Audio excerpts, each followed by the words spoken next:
All right, let's just jump right into it. If you're a data engineer working in the AWS world, you have absolutely hit this crossroads. You've got these growing data pipelines and you need to orchestrate them, and you're staring at two big contenders, AWS Managed Airflow and Step Functions. And believe me, this isn't just a simple technical choice, it's a strategic one, and it's going to shape how your team builds and maintains its most important workflows for a long time.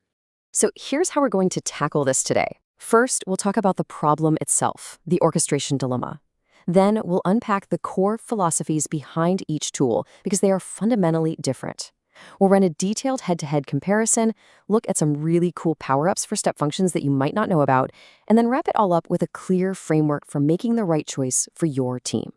Okay, so let's set the scene. Every single data project gets to this point, that moment when your simple, clever solutions just don't scale anymore. Does this feel familiar?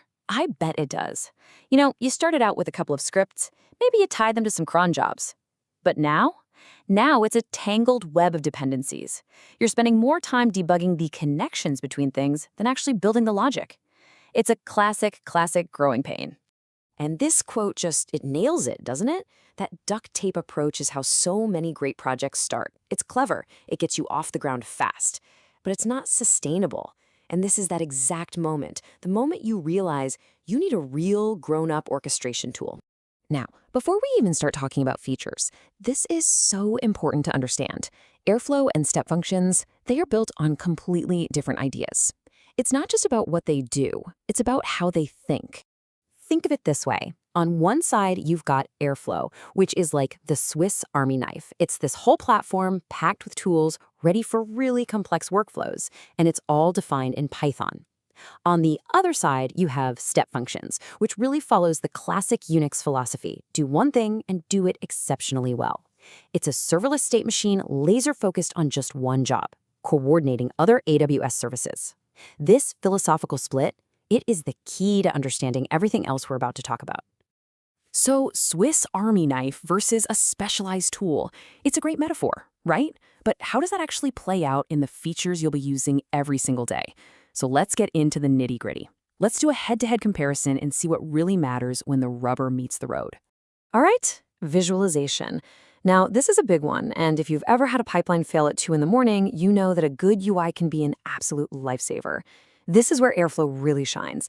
It gives you this incredible 30,000-foot view, graph, tree, Gantt charts across all of your workflows. Step functions, on the other hand, gives you a really clean view of a single workflow. But if you're managing dozens of them, Airflow's ability to see the whole universe at once can save you hours of clicking around. Okay, let's talk about the bread and butter of data engineering, dependencies. This is where you can really see Airflow's DNA. It was built to handle these complex webs of dependencies right out of the box. Need a task to wait on 3 other tasks from yesterday's run? No problem. It's also got this whole ecosystem of sensors to wait for things like a file to land in S3. Step functions, it prefers a more linear event-driven flow. Now, you can build complex dependencies, but you'll often find yourself having to write a little extra Lambda logic or nest state machines to pull it off. Now, this is a feature you don't think about until you desperately need it. What happens when things go wrong? Let's say a data source was bad and you have to reprocess all of last week's data. Airflow makes this unbelievably easy. You can just go in, clear the state of only the failed tasks, and rerun just a piece of your workflow. It's a massive time and money saver. Step functions, however, works with immutable executions. If something fails halfway through, you generally have to kick off the entire workflow again from the very beginning. Let's talk about how you build these things, and of course, how you pay for them. They're tightly linked. With Airflow, your DAGs are Python code. That gives you the full, unbridled power of a programming language. But that comes at a pretty fixed cost, because you're paying for those compute instances, whether they're busy or just sitting there. Step Functions uses declarative JSON, which gives you more structure. And because it's serverless, you only pay for what you use. Specifically, you pay for each state transition. And this table really just pulls it all together, right? You can see the clear trade-offs line by line. Airflow is your provisioned, full-featured Python powerhouse. It's amazing for complex dependencies and granular reruns. Step Functions is your serverless, declarative, pay-per-use coordinator that's fantastic for orchestrating other AWS services with zero infrastructure to manage. So, looking at that table, you might think the choice is simple. Airflow for complex batch jobs, Step Functions for simpler stuff. But that is not the whole story. What if I told you Step Functions is built for a different kind of complexity? Let's look at some of its unique power-ups that go way beyond just simple workflows. One of its absolute superpowers is implementing something called the saga pattern.